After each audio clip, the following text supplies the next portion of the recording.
doing, pup? Well, we made it. Up in North Dakota. It's early September. Nice and cool. It's a long drive, but something tells me it's going to be well worth it.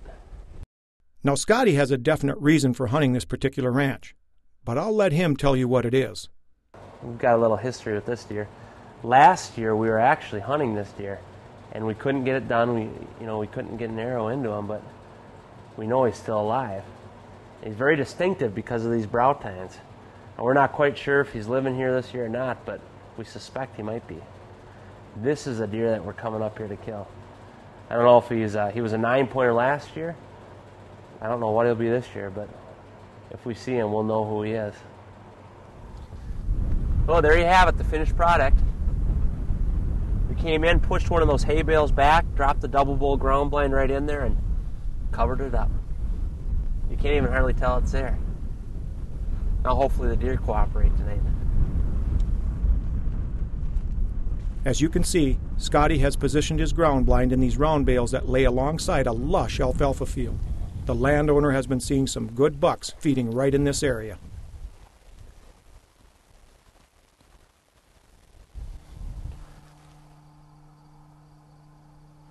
I'll tell you what, when you're hunting wide open fields like this, your depth perception gets a little skewed. So it's really important when you get in here, one of the first things you should do is pick a flower or a leaf and find out how far it is. A lot of times these deer show up out of nowhere, and you don't have time to pick up your rangefinder and take a look. So it's very important that you know the different distances.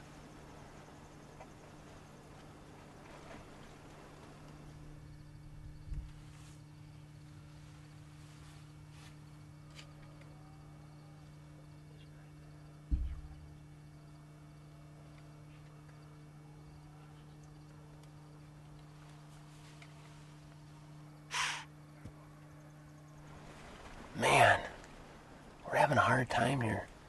The first 4 or 5 does that came out got about 100 yards away from the blind. They started stomping at us and blowing, ended up running away. I think we've got too much light coming into this blind. So what I did is I took my shirt off and we kind of hung it in some spots that were a little too light. And we pulled a lot of this straw down over our shooting lanes. We're going to have to compromise the quality of the footage, but there's nothing else we can do. We know there's some good deer in this area, and we don't want to mess it up. So what we've decided to do is just cover it up, and hopefully they can't see in here.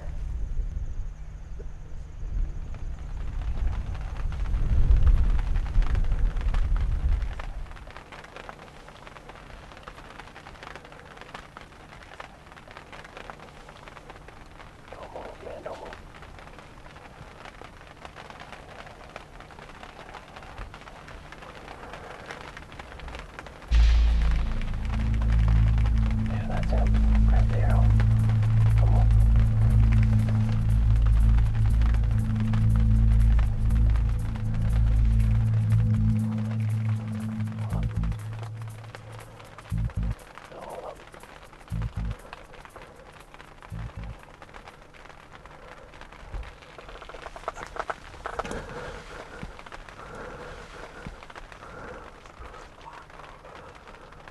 Mate.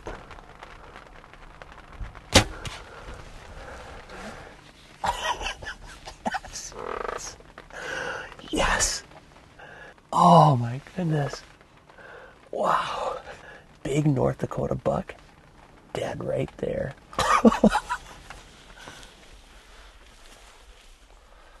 Let's go see what we got.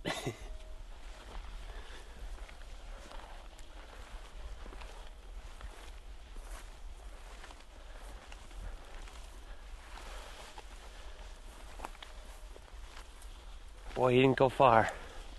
That is a beautiful sight when you can see the rack and the deer laying right 100 yards away from you. Oh. Wow. Look at this deer. Oh. Oh my goodness. What a buck. Look at this thing. Oh man. You know, as I look at this deer, there's no doubt in my mind, this is that big 9-pointer from last year. The brow tines are identical. Big long brow tines that hook in. This was a deer we wanted to kill. We weren't sure if he was still here or not. I mean, we knew he lived in the area. The landowner, she's an avid hunter, and she thought she had seen him. Wow. It's so nice when things actually work out. It's hard to explain the feeling you get when all your hard work pays off and you get the deer you're going for. I hope all you out there get to feel this at some point in your archery career, because this is amazing. You're watching In Pursuit Television, and we're coming at you. Well, we're going back to tell the rest of the team what a great night we had. Nice. Oh, it's him. It's him. That's that buck from last year. He's not a 9 anymore. No.